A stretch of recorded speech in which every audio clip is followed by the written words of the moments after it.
Di hari kiamat nanti akan ada satu golongan yang namanya Ahlul Afiyah, iaitu golongan-golongan mereka yang hidup tenang lenang, tidak ada ujian langsung dalam hidup mereka. Mereka dikumpulkan dekat satu tempat.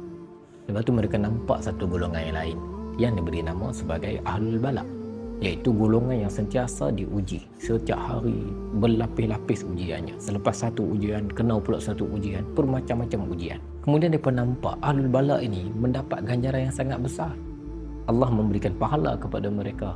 Allah memberikan ganjaran yang besar kepada mereka. Sampaikan Ahlul Afiyah ni, orang yang senang lenang hidup dekat dunia ni, merasakan bahawa kalau kami boleh patah balik dekat dunia, kami nak siap kulit kami ni dengan gunting.